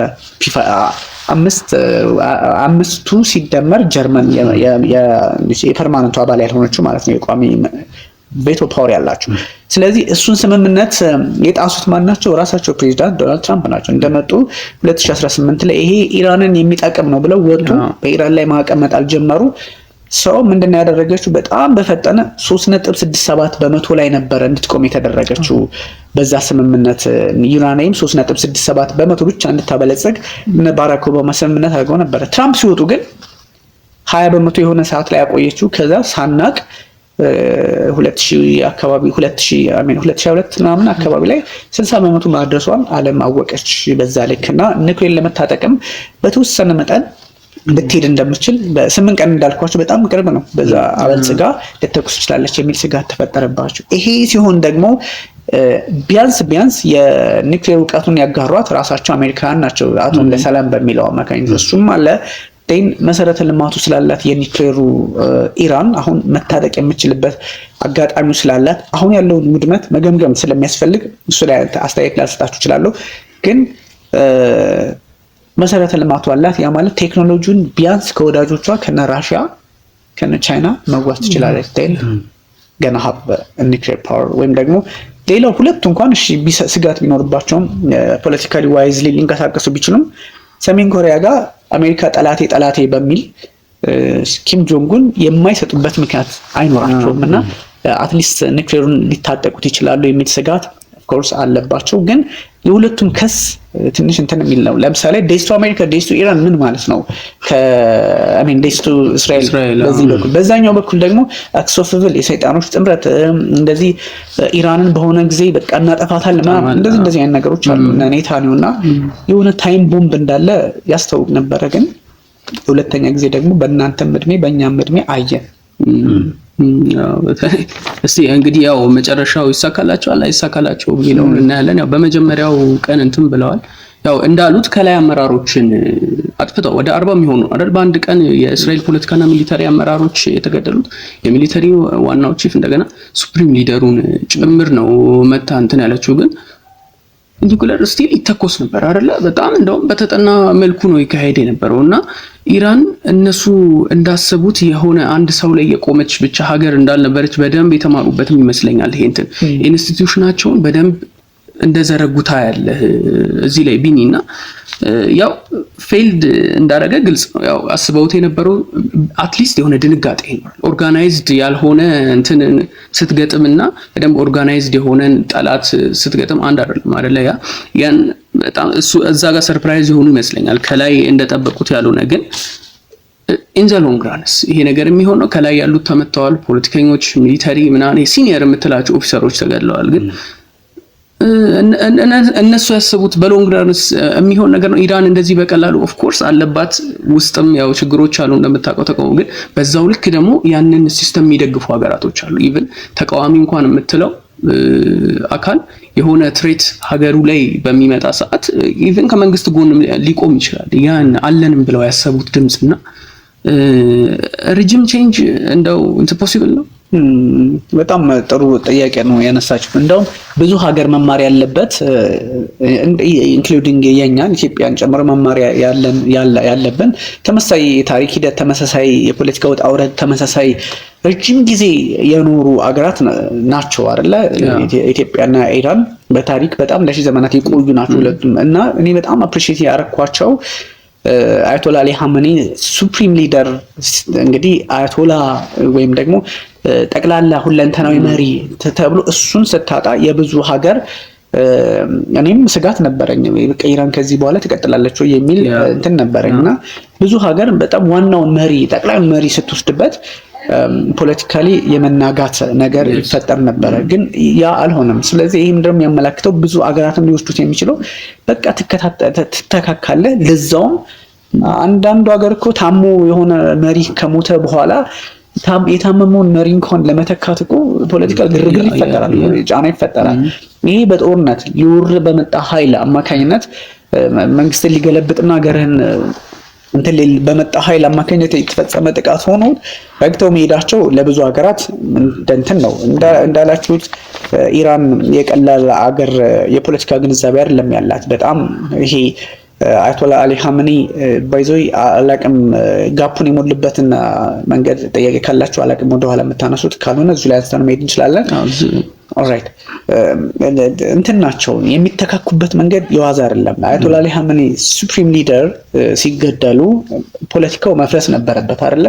በቃ አልቲሜት ጎል ተብሎ የተወሰደው እሱ ነበር። እሳቸው ራሱን ከመቱ ኔታንያሁ በጣም በተደጋጋሚ የሚነገሩት የባቡን ራስ እንገለዋለን፣ የባቡን ራስ እንመተዋለን፣ የባቡ ራስ ደግሞ አያቶላ አሊ ሀመኒ ናቸው የሚል ሀሳብ ነበራቸው። እሺ ሆነ። እሳቸው አለፉ። ደን ሙጅተባ መጡ። ሙጅተባ አሁን ቢያልፉም እንትን ቢሉም እንደውም የነ ሙጅተባማ ቀላል ነው አይደለ? አያቶላህን የሚያህል ሰው ያጡ ኢራናውያን ከዚህ በኋላ ማንም ቢሞት ጠንክረው ነው የሚቀጥሉት። ቀላል ነው ሊሆንላቸው የሚችለው ከዚህ በኋላ እና ይሄ የመተካካት እንትናቸው ከባድ ኢን ዘ ሎንግ ረንም ዲፕሎማሲ ብቻ እንደሚያስኬድ ወይ ደግሞ አሁን ያለው ጦርነት በጣም ገፍቶ የሆነ አዲስ ለውጥ ማምጣት ከቻለ ብቻ ካልሆነ በስተቀር በሎንግ ረን ኢራንን ከዚህ በኋላ ሊያዳክሟት ወይም ደግሞ ሊያጠፏት እንደማይችሉ ግልጽ ነው። ግን የአሁኑን ጦርነት መቋጫውን ስላላወቅ ነው ምን ሊሆን ይችላል የሚለው አስፈሪ ስለሆነ ዊዶንት ነው መቋጫው ሰላምም ይሁን ኢራንም እንደዚህ ከፍ ወይም ደግሞ ራሷን አስጠብቃ የምትቀጥልበት ይሁን ሙሉ በሙሉ ሬጂም ቼንጅ ገና ጊዜያትም አለ። ግን አንዳንድ ነገሮች አሁን ሬጂም ቼንጅ ምናምን አስቸጋሪ ነው። ያን ላናይ እንችላለን ግን የሆነ ፓራዳይም ሺፍት ሊኖር ይችላል በተወሰነ መጠን ኢራንም ለዘብ ብላ ከአሜሪካ ጋር ከእስራኤል ጋር ልትሰራ የሚችልበት አጋጣሚ ሊኖር ከቻለ በስተቀር ኢን ዘ ሎንግ ረንም ሆነ አሁን ባለው ሁኔታ ግን አስቸጋሪ ሁኔታዎችን ነው የምትመለከተው። የኢራን ፖለቲከኞች ምን መሰላችሁ ጥንካሬያቸው እነሱ አያቶላ አሊ ኻሜኒ ሲባል አሁን ቀላል አይደለም ብዙ ነገር የሚመሩ ፖለቲካውንም ሃይማኖቱንም የሀገሪቱን ዲፕሎማሲ በሳቸው ፊርማ ብዙ ነገሮች ነበር የሚፈጸመውና እሳቸውን ያጡ ሰዎች እሳቸውን ያጡ የኢራን ሰዎች አሁን ያተካኩበት መንገድም ገራሚ ነው የሚገርም ነው። እና ምክንያቱም ብዙ ሰዎች አሁን እኛ ሀገርም እንደናንተ አይነት ፕሮግራም የሚያስፈልገው ለመሰላችሁ ሄድ መለስ ነበረ። ከዛ አያቶላ አሊ ኻሜኒ ልጃቸው ተመረጡ ተብሎ ተደምድሟል። ግን ልጃቸው የተመረጡበት መንገድ አንደኛ እንደዚህ ማለት ሁለት ነገር ያሳያል። አንደኛው ለኢራን ህዝብም ያለ አመለካከት ዝም ብለህ ስልጣን አስተህ የአያቶላ ልጅ ስለሆኑ ብቻ ለሰንባዲ ስልጣን አይሰጥም። የተመረጠው ልጁ በዛ መንገድ አይደለም ብዙ ሂደት። ሁለተኛ ደግሞ ህዝብን ነው የምታታልለው ማለት ለምትነግረው ኦፍ ኮርስ የሶሻል ሚዲያ ሰዎች ምናምን ብለው የሚያወሩ ስለሆነ ትለያይ ይችላል። አሁን እናንተ ተመረጠ ብላችሁ ብታወሩ ኖሮ ኢትስ ሪሊ አስቸጋሪ ነገር ይሆን ነበር። እና ምንድነው የነሱ ምርጫ የዋዛ አይደለም። እንደምታውቁት 88 አባላት ያሉት ክለሪክ የሚባሉት ኢማሞች ወይም ደግሞ ፖለቲካሊም ጥሩ ኢንጌጅመንት ያላቸው 88 አባላት አሉ። እነዚህ 88 አባላት ናቸው አያቶላውን ሁሌ የሚመርጡት። አያቶላው መምረጥ ብቻ ሳይሆን አያቶላውን በስልጣን ላይ ያሉ አያቶላ አሊ ኻሜኒም በስልጣን ላይ ያሉ በህይወት እያሉ የነበራቸው ሚና ሀገራቸውን የማያስተዳድር የማይጠቅም ኢንካፓብል ሆነው ካዩዋቸው የ88 አባላት እንደ ቦርድ ብንወስድ እንኳን ያነሳቸዋል። መብቱ ነው፣ ይቆጣጠራል፣ ከስልጣን ያነሳል። እንደዚህ አይነት ነገር በዛ ልክ ነው 88 አባሉ ነው። ለዛ ነው አያቶላ ሲመረጡ አያቶላ የሚባል ነገር ሲመረጥ ኢራን ውስጥ ኢንዳይሬክትም ዳይሬክትም ነው። የቀጥተኛ ምርጫም ነው የቀጥተኛ ምርጫም ነውና በጣም በሞስት ኢንክሉሲቭ የሆነ ዲሞክራሲ ነው የሚከተለው በሚገርም ሁኔታ። እነዚህ 88ቱ ዝም ብለው ተነስተው ቁጭ ያሉም ሳይሆን በየ8 ዓመቱ ህዝቡ ዳይሬክትሊ የሚመርጣቸው ናቸው። ፖለቲካሊም ካሰብ ነውና በዛ ልክ ተቀጥለው ነው እንግዲህ ሙጅተባ የተሻለ ፍሮንት ረነር ነበሩ። የተሻለ ደግሞ ከአይአርጂሲ ከእስላማዊት ኢራን ሪፐብሊክ ኃይሎች ከዘቡ ጋር አብሮ በመስራት ከአያቶላም ጋር አብሮ በመስራት ቆም ይባላል። ለዛ በጣም ሴንተር ነው ለሺያቲ ወይም ለሺያ ሙስሊሞች ለሺያቲዎች በጣም ቆም ሲባል ማዕከል ነው። ልክ እኛ ሀገር ላይ የቆሎ ተማሪ ሲባል ጎጃም አካባቢ ያሉ ቦታዎች አሉ አይደል ሜንሽን የምናደርጋት። ደረሳ ምናምን ሲባል ደግሞ በሙስሊሙ ወሎ አካባቢ ሄደን የሆኑ ቦታዎች አሉ። ኦፍ ኮርስ ሌላም ቦታ አለ፣ ግን እንደዚህ የሆኑ ትዝ የሚሉ ነገሮች አሉ አይደለ? እንደዛ አይነት ነገሮችን ታሳቢ አድርገው ነው ቆም የሚባለው ቦታ ላይ የተማሩ ክለሪክ የሆኑ ሰው ፖለቲካሊ ኢንጌጅመንታቸው በጣም እንትን ያለ በጣም ሚሊተሪ ደግሞ ኤክስፒሪየንስ ያላቸው ያን ያህል ባይቆዩበትም ምክንያቱም ኢራንና ኢራቅ ከ81 እስከ 88 ሲዋጉ በፈረንጆቹ አቆጣጠር ያኔ አያቶላ አሊ ኻሜኒ ፕሬዝዳንት ነበሩ። እንትን ከመሆናቸው በፊት ሱፕሪም ሊደር ከመሆናቸው በፊት 89 ላይ አይደል የመጡት እሳቸው። ያኔ እንኳን ልጃቸው ተዋግተዋል ሙጅተባ ኦፍ ኮርስ 17 16 ዓመታቸው ነገር ነበረ። ይሄም አለ የሚሊተሪ ልምዶ አለ በተወሰነ መጠን የሃይማኖታዊ ልምዶ አላቸው። እንደዚህ አይነት ነገሮች ታሳቢ ሆነው ነው የተመረጡትና ጠንካራ ነው ኢን ዘ ሎንግ ረን ለውጥ ማምጣት የማይቻልበት መሰረት የጣለ ኮንስቲቱሽናል የሆነ አሰራር ስላላቸው ነውና በጣም በሚገርማችሁ ሁኔታ ጊዜ ካልወሰድኩ የእንትኑ የምንድነው አያቶላ ህይወታቸውን እንዳጡ ጸጥ ተባለ።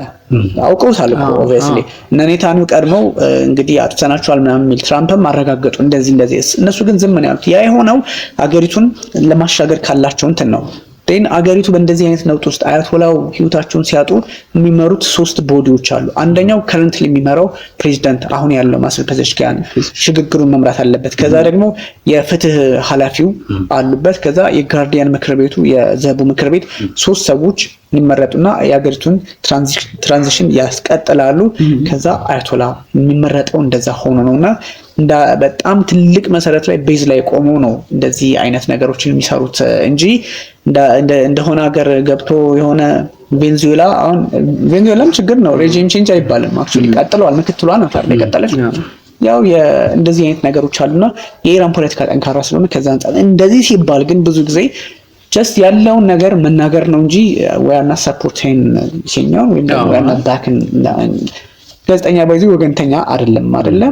እናንተ የፖለቲካ ሳይንስ ተማሪዎች ናቸው ኦብቪየስሊ አላቅም። ጋዜጠኛ አፕሪሺየት የሚደረገው መሀል ሰፋሪ ሲሆን መሀል ሰፋሪ ኔጌቲቭ ነው አይደል ወርዱ። ግን ጋዜጠኛ በቃ መሀል ሰፋሪ ነው መሆን ያለበት ሲባል በእስራኤል በኩል አደገኛ ነገር ሲኖሩ እስራኤልን አደገኛ ነገሮች መናገር፣ ከኢራን በኩልም ያለውን አደገኛ ነገር ኦፍ ኮርስ ወርዱ ትንሽ ኔጌቲቭ ቢሆንም መሀል ሰፋሪ ግን መሀል ላይ ቆሞ ባላንስ አድርጎ የሚያስኬድ ልክ የኢትዮጵያን ዲፕሎማሲ አይነት ከሚጠቅም ጋር የሚለውን ታሳቢ ታደርጋለህ። ፕላስ ደግሞ ፕሮፌሽናሊ በዛ መንገድ መስራት አለብህ ከሚለው አንጻር ነውና ለዛም ጥያቄያችሁ ወደድኩት።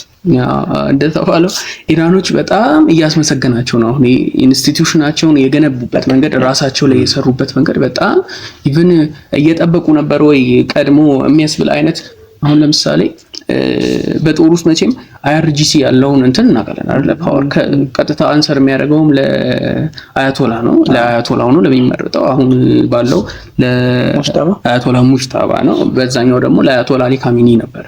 ግን ጀስት ዋት ኢፍ የአያቶላ ባይኖርስ የሚለውን እንትን ስትል ኢንዲፔንደንስ ነበራቸው ራሳቸው ዲሳይድ አድርገው ድሮን ሊሆን ይችላል ሚሳኤል ከባባድ መሳሪያዎችን የመተኩስ እዛ ጋር የሰጧቸው ነፃነት የሆነ እንትን ላይ ብቻ ዲፔንድ ያደረገ እንዳይሆን ያደረጉበት።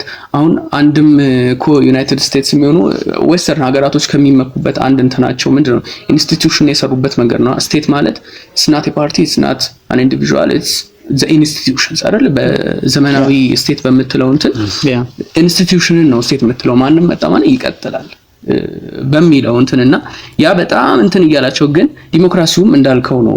ኢራን በዲሞክራሲ በዌስተርኖች ወይ አይሁን እንጂ በራሷ የሆነ ዲሞክራቲክ ፕሪንሲፕሎችን የምትከተል ሀገር ነች። ግን የጦሩ ሚናና ይሄ ኢንዲፔንደንት የሆነ ሚሊታሪ ያላቸው ኢራን ሚሊታሪ እንደገና ደግሞ ይሄ አብዮታዊ ዘብ እስላማዊ አብዮታዊ ዘብ አለና ያም ነው አንድም እንትን እያላቸው የመጣው ከዛኛው ፓወር አንደኛ የዚህኛው ይበልጣል ዘቡን የሚጠብቀውና ሜቢ እዚህ ሱዳን ላይ እንዳየነው አይነት አሁን ሱዳን ምን ውስጥ እንዳለች እናውቃለን አይደለ? የፈጥኖ ደራሽ ኃይሉና ዋናው ሚሊታሪ ስለያው ወደ ታሪኩ አንገባም የመጡበትን ግን በዋነኛነት ያንን ያደረጉት ጋዳፊ አሚን የሱዳን ኡማር አልበሽር ነበሩ። ሁለቱንም አይደለ አንሰር የሚያደርጉት ለእንትና ነበሩና እንደዚህ ሰፓሬት አድርጎ መቀጠሉ ሜቢ ከውስጥ እንዲነሳ ያደረገውም ያንን ነገር ሪጅም ቼንጅ ወይንም ቀውስም ልትለው ትችላለህ። ግን ያለውን ሲስተም ያ ሞር ቻሌንጅ ሊያደርገው አይችልም ውጪ ካለው ነገር በላይ። የኢራን ፖለቲካ የትኛው አረብ ሀገር ነው? ሁሉም እኮ ንጉሳዊ ናቸው። መሐመድ ቢን ሰልማንም ከአያቱ ከአባቱ የወሰዱ እና አልናህያን ከቤተሰቦቻቸው የወሰዱት ነው። የካታር በነኢምር በምናም እያለ የሚመራ ነው። የተሻለ እንደው አዳዲስ ሰዎችን እንኳን መመልከት የምንችለው በኢራን ፖለቲካ ላይ ነው። እዛ አካባቢ አንዳንዶቹ እንዳለ ብንወስዳቸውም እኛ እንኳን እንግዲህ ማናቸው ሐሰን ሩሃኒን እናስታውሳለን። እንደ በቅርቡ የነበሩት እንኳን ራሳቸው ፔዜሽኪያን ከዛ ኢብራሂም ራይሲ ሄሊኮፕተር አደጋ ደርሶባቸው የሞቱትና እነዚህ በምርጫ ነው የሚመጡት። ሳውዲ አረቢያ ላይ ያለ እንደ ሌሎች እዛ አካባቢ ያሉ ሀገራት ላይ አይታሰብም አይደል? እንዳልከው ፖለቲካሊ ዴሞክራሲ ምናምን ብለው በሚያጭበረብሩባት መንገድ ከአሜሪካ ወዳጆች በተሻለ ኢራን ውስጥ አለ። አትሊስት ፕሬዚደንቶችን ይቀያይራሉ። ሳውዲ አረቢያ የማይነቃነቁ ሰዎች ነው ነው ኤምቢኤስ እና መሐመድ ቢን ሰልማን ነው እነሱ ስላለ ፖለቲካሊ እንትን ይላል። ግን እንግዲህ ኢራኖች መጀመሪያ ላይ ጥሩ ሐሳብ ያነሳችሁት የሆነ ነገር ህዝቡ እንኳን ጫና ሲያድርበት ምንም እንኳን መንግስቱን ቢጣላም at the same time ደግሞ የኢራን ጉዳይ በኢራን ጉዳይ ላይ መጨከን እንደዛ አይነት አብሮ የመቆም አዝማሚያ ያለው ህዝብ ነው። ልክ አሁን ኢትዮጵያን ብዙ ጊዜ ለማለት ምናምን ሳይሆን አብዛኛው ነፍ ባንዳ የሚባል ነገሮች አሉ እኛ ጋር ደግሞ ባንዳም ሆኖ ደግሞ sometimes አልፎ ደግሞ አይ በአገሬ እንኳን አልጨክንም የሚሉ አሉ። እንደዚህ አይነት ባህሪ ያላቸው ባህሪ አላት።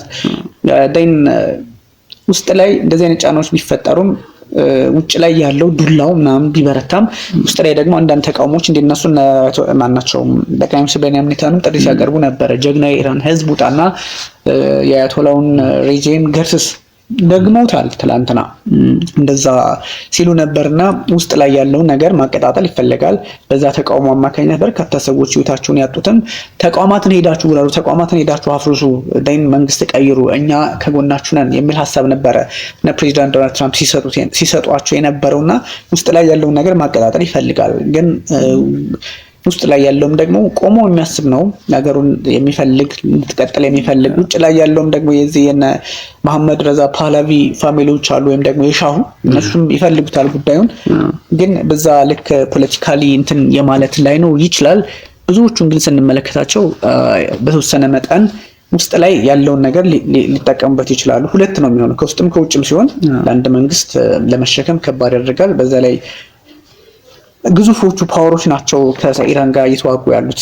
እዚህ ጋር ግን አያይዘ እንታን ሰው ፈልገው ሐሳብ አለ ጥሩ ስለመጣ የአያቶላ አሊ ኻሜኒ ሞት ኢራናውያንን ሪኢንፎርስመንት ሰጥቷቸዋል ወይስ ጎርቷቸዋል ሚል ጥያቄ አለ። ምክንያቱም አሁን አንደኛ ሪኢንፎርስመንት የሰጣቸው ይመስላል ያለው ነገር ምክንያቱም ይጎዳሉ ተብሎ ነበረ ሱፕሪም ሊደር ሲነሳ። ግን እንዳውም ህብረታቸውን አጠናክረው በሺዓ ሙስሊም ባህልም የቀይ ባንዲራ በመስጊዳቸው በዓለም ሁለተኛ ትልቁ መስጊድ ላይ አድርገው ያው የመሪያችንን ደም መመለስም አለብን የሚል አንድ ልዩ ህብረትም ፈጥሯል። ራሷን እንዳውም ኢራን በቅርቡ ከአሜሪካ፣ ሜክሲኮ፣ ካናዳ ከሚያካሄዱት የዓለም ዋንጫ ውጪ መሆኗን ራሱ ይፋ አድርጋለች። እንደ መነሻ ሐሳብ የሚያነሱት ሐሳብ የስፖርት ፌዴሬሽን ኃላፊው መሪያችንን የገደሉብን ሀገር ጋር ሄደን ምን የምናደርገው ስፖርት ውድድርም አይኖርም ብለዋል። እና እውነትም ኢራናውያን ሪኢንፎርስመንት አግኝተዋል ወይስ በአያቶላ ኻሜኒ ሞት እፎይ ብለዋል የሚለው ሐሳብ መነሳት አለበት ብዬ አስባለሁ። እዚህ ምን ትላለህ? ሁለት ፐርስፔክቲቮች አሉ እዚህ ላይ። አንደኛው አንተ እንዳልከው ጉልበት ሰጥቷቸዋል፣ አቅም ሰጥቷቸዋል። ምክንያቱም አቅም ሰጥቷቸዋል ሲባል አንድ ላይ እንዲቆሙ አድርጓቸዋል። ምክንያቱም አንድ የስቴትን ራስ ህይወት ሲያጣ በተወሰነ መጠን ለምን የሚል ጥያቄ ስለሚያስነሳና ሀገራችን ለምን ተናቀችም የሚል ሐሳብም ስለሚያስነሳ በዛ ላይ ደግሞ ባህሪም አለ። ኢራኖች ባህሪ ያላቸው በራሳቸው እሱም ነገር ስትጨማመርበት የአያቶላ አሊ ኻሜኒ ደጋፊዎችም በሳቸውም የሚመሩ እነሱ ሞር ደግሞ ከዚህ በፊት ከነበረው አንድነታቸውን እንዲያጠናክሩ መንግስትን ባክ እንዲያደርጉ እድሉን ፈጥሯል። በሌላ በኩል ደግሞ እንደምታውቁት አልፎ ደግሞ እንመለከታለን አንዳንድ ተቃዋሚዎች የአያቶላ አሊ ኻሜኒ ወይም ደግሞ አያቶላውያን ተብሎ የሚታሰበውን ፕሪንሲፕል የማይቀበሉ አሉ። እነሱ ደግሞ at the same time ደስታቸውን ሲገልጹ ተመልክተናልና ሁለት አይነት አለ። በሚከፋቸውም አሉ አሜን ሞር ግን አንድነታቸውን ሊያስጠብቅ የሚችልበትን መንገድ የፈጠረም ነው። ትልቁን ነገር ስለተነካባቸው እሱን ሞር ጥያቄም ሲያነሱ የነበሩ ሰዎች በዚህ እንኳን አንደራደርም የአገራችን ሉዓላዊነት ተደፈረ የሚል ስሜት ይሰጣቸው አሉ። obviously ቀድሞውን ደግሞ በአያቶላ አሊ ኻሜኒ ግንዛቤ ውስጥ የነበሩ ሰዎችን ወይም ደግሞ በአያቶላ አሊ ኻሜኒ ፕሪንሲፕል ውስጥ የነበሩ ሰዎች እነሱ ደግሞ ሞር አግሬሲቭ እንዲሆኑ አድርጓቸዋል። ሜቢ ይሄኛው እንደ ሪኢንፎርስመንት ከወሰድ ነው እሱን እንወስዳለን። በሌላ በኩል ደግሞ አንዳንድ ጥያቄዎች ይሄ የባንዳ በሚባለው ኮንሰፕትም በቃ ሀገሩን በሚሸጡ ፍላጎት ያላቸው ሰዎችን ጨመረና ደግሞ ፖለቲካሊም ከአያቶላ አሊ ኻሜኒ ጋር የመግባባት ፍላጎት የሌላቸው ሰዎች ደግሞ እሱን በሌላ መንገድ እንትን ለማለት የፈለጉ አሉ። ከዛ ደግሞ ግራ ቀኝ የሚመለከቱ ሰዎችንም እየተመለከትን ነበርና ሙር ግን ከአያቶላ ጋር የአያቶላን ጉዳዮች ጋር በመስራት የሚታወቁ ሰዎች የበለጠ ጠንካራ ሆነዋል። ከዛ በፊት ደግሞ አያቶላ አያስፈልጉም የሚል አይነት ነገር ያላቸው ሰዎች በተወሰነ መጠን ደግሞ እነሱም ለውጥ ይመጣልናል የሚል ሪፎርሚስት አይነት ግንዛቤ አለን ብለው ስለሚያስቡ በተወሰነ ደግሞ እነሱ የሆነ ደስታቸውን ሲገልጹ ተመልክተናልና 2-3 አይነት ፐርስፔክቲቮችን ተመልክቻለሁ። እዚህ ጋር ደግሞ በጣም ደግሞ እየተነሳ ያለው በተለይ አሁን አሜሪካ ላይ ካለው ጫና አንፃር ያው በሚሊተሪ እንኳን እናውቃለን ሁለቱም በደንብ አስቀጥሎ የመቆየት አቅም አላቸው። በኢራኖችም ብትል እስከዛሬ የሰሯቸው እንግዲህ ሚሳኤሎች ይብን አልነካንም እያሉ ነው። እንትናችንን ዋና የሚባሉ እንትኖቻችንን ዘመናዊዎቹን አልነካንም እያሉ ነው ያሉትና የአሜሪካንም የምናውቀው ነው፣ እስራኤልንም እንደዛው። ያው ሚሊተሪ እንኳን ጥያቄ አይነሳም፣ ግን በኢኮኖሚካሊ እና ፖለቲካሊ ግን ስናይ ነገሮች አሁን ላይ በተለይ በዩኤስ በጣም ፖለቲካሊ ፕሬሸር እየተደረጉ ነው። ፕሬዚዳንት ዶናልድ ትራምፕ ፐብሊኩም በዛ ደስተኛ አይደለም። ብዙ ሰርቬዎችንም ስታይ ሞር ዛን 60% የሚሆነው ፖፑሌሽን አጌንስት ዚስ ኢንቬዥን። ሴኔቱንም ስታይ እንደዛው ዲሞክራቶች ኦልሞስት ጠቅላላ ይሄንን ነገር እንትን አይሉም። ከሪፐብሊካኖችም ውስጥ አሉ ይሄንን እንትን ያሉት እና ያው አንደኛው አርጊውመንታቸው ምንድነው በዚህ አሁን በዩኤስ ኮንስቲቲዩሽን ዋር እንትን የምታረግ ከሆነ ፍቃድ ማግኘት አለበት የሁለቱን የሃውሶቹን። ግን ምንድነው ይሄን አርጊው ያደረጉ ያሉት ካምፔን ነው ያደረገን ያለ ነው። ዋር አንድም ሰፖርት ለማድረግ እንትናቸውን እየተጠቀሙ ያሉት ዶናልድ ትራምፕ ግን ፖለቲካው እየደገፋቸው አይመስልም የአሜሪካን። ግን በዚህኛው በኩል ደግሞ የእስራኤሎችን ስታይ ደግሞ በጣም ህዝቡ እንትን ነው የሆነ ሰርቬይ ያየው ወደ 83% የሚሆነው የእስራኤል ህዝብ ይሄንን እንትን ይደግፋል። ያው 93% ጀዊሽ ኮሚኒቲው እንደገና ደግሞ 26% የአረብ ደግሞ እንደገና 63% የሚሆነው ደግሞ ጀነራል ፖፑሌሽኑ ሬጂም ቼንጅ እስኪፈጠር ድረስ ወይንም የሆነ ነገር ኢራን ውስጥ እስኪፈጠር ድረስ እንዲቀጥል ይፈልጋሉ። እና ያለውንም ስጋት ታያለ። ያው አሜሪካ ፐብሊክ ያለው እዛ ነው። የእስራኤሎችም ያው ኢሚዲየት ትሬት እንዳለባቸው ትረዳለህ። በዚህ ግን ምን ያህል ደግሞ ከዚህ አንፃር ሊሄድ ይችላል ጦርነቱ? አሁን ዩኤስ ቻርለ ባክ በማረጓ ነው እስራኤል ይሄንን የሆነ ያለውና ዩኤስ ሜቢ ነገሮች ለዶናልድ ትራምፕ ሳይድዌይስ ሄደው ልክ ፈንድ ቢቆም ኦር የሆነ ነገር ተፈጥሮ ብቻ ዩኤስ ብትወጣ ይሄ ጦርነት እስራኤል ብቻዋንስ ምን ያህል ማስኬድ ትችላለች? ዩኤስስ አብራት እስከ መቼ ልትቀጥል ትችላለች?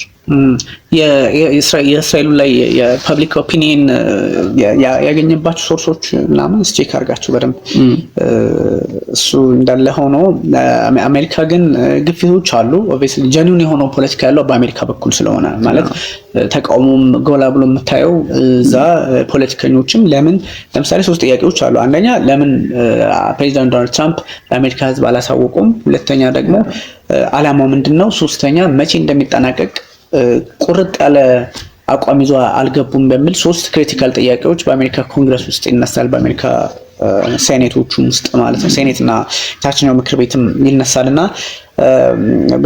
በቀን 1 ቢሊዮን የአሜሪካ ዶላር ከ900 ሚሊዮን የአሜሪካ ዶላር እስከ 1 ቢሊዮን የአሜሪካ ዶላር ይወጣል። በጣም ኮስትሊ ነው። ይሄ ትራንዛክሽናሊስት ናቸው ፕሬዚዳንት ዶናልድ ትራምፕ ይባል የለ የገበያ ሰው ነው።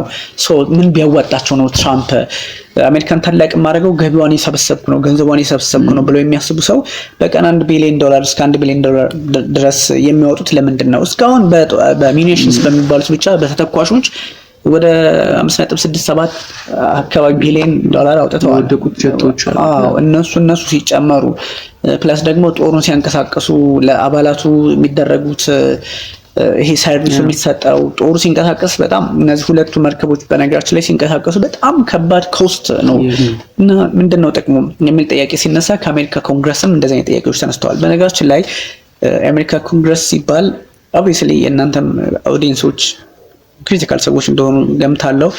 ብዙ ጊዜ አሁን በየሶሻል ሚዲያ የምናያቸው የፖለቲካል ትንታኔዎች አሉ የሚያስቁ የአሜሪካ ኮንግረስ ማለት አሜሪካ ኮንግረስ የህዝብ ተወካዮች ምክር ቤትና የላይኛው ምክር ቤት የሴኔቱ ድምር ውጤት ነው። ኮንግረስ ማለት ያ ነው። ኮንግረስ መቀመጫው ስንት ነው? 535። ታችኛው ምክር ቤት ደግሞ 435 ነው። የላይኛው ምክር ቤት ወይም ሴኔት ህግ መወሰኛ ምክር ቤት የሚባለው 100 ነው።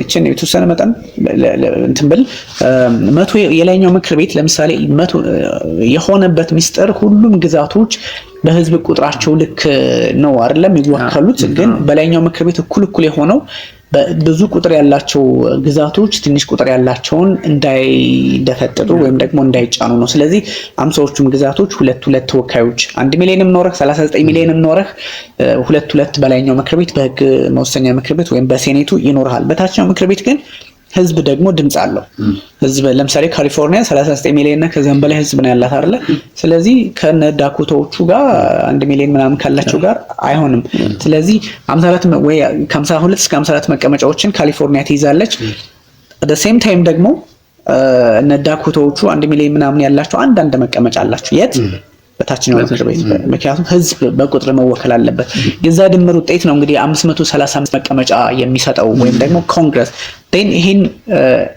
ይሄኛው ነው የሚከራከረው ይሄ ሲከራከር ግን ፕሬዚዳንት ዶናልድ ትራምፕ ደግሞ ድጋፍ አላቸው ድጋፉ ምንድነው በታችኛው ምክር ቤት 219 ለ212 በሆነ ነው የሚመሩት ሪፐብሊካኖች ስለዚህ ድጋፍ ሊያገኙ ይችላሉ በላይኛው ምክር ቤትም 53 ለ47 የሆነ ድምጽ አላቸው ስለዚህ ሪፐብሊካኖቹ በልጣሉ በዛ አማካኝነት ትራምፕ ውሳኔዎችን ለማሳለፍ የአብላጫ ድምጽ በኮንግረሱም በታችኛውም በላይኛው ምክር ቤቶችን በጠቅላላ በኮንግረሱ የማግኘት እድል ይኖራቸዋል ተብሎ ይወሰዳል ያም ሆኖ ግን የአሜሪካ ወጪ ከባድ ነው ሪፐብሊካኖችም ይቃወማሉ ዴሞክራቶችም ይቃወማሉ አንተ ፊገሮችን ቅድም ስላስቀመጥካቸው በዚህ ልክ የሆነ ፖለቲካ ስለሆነ የማንን ጦርነት ነው እንዳውም ከአንድ ሰርጅን አሜን እንትን የኛ የእስራኤል ጦርነት አንዋጋም የሚል የቀድሞ የባህር ኃይል እንትን ካፕቶል ሂል ላይ እንትን ሲል ነበር አይደለ እሱን ስትመለከቱ እንደዚህ አይነት ድምጾች አሉ ማለት ነው አሜሪካ የመቀጠልና በነገራችን ላይ ከእስራኤልና they are not at the same page ከእስራኤልና ከአሜሪካ ማን ቀድሞ ይሄን ጦርነት ይወጣል ቢባል እንታውቁት አሜሪካ ነው ቀድማ የምትወጣው ከዛ እስራኤል እስከ መቼ ትቀጥላለች አስቸጋሪ ነው ጦርነቱ እስከ መቼ ይቀጥላል እኔ ረጅም ጊዜ የሚወስድ አይደለም እንደ ሩሲያና ዩክሬን ጦርነት ብዙ ጊዜ የሚወስድ አይደለም ምክንያቱም ሃይሊ ቴክኖሎጂካሊ አድቫንስድ የሆነ ጦርነት ተካሂዶ በአጭር ጊዜ የሆነ የተጠናቀቀ ነገር ልናይ እንችላለን ከዛ ውጪ ደግሞ at the same time ወይ ድርድር ይደረጋል እንጂ በጣም የተራዘመ ጦርነት አይሆንም አንደኛ አርቃ ነው አሜሪካ በርቆ ሆና ነው የምትዋጋው አብርሃም ሊንከን ጀራልድ አርፎርድ እና ዩኤስኤስ አብርሃም ሊንከን ቢመቱኮ እና ቶማሃውክ መተኮስ አይችሉም ማለት ነው ሰው አስቸጋሪ ነው ያን ያህል ብዙ ጊዜ የሚወስድ አይመስለኝም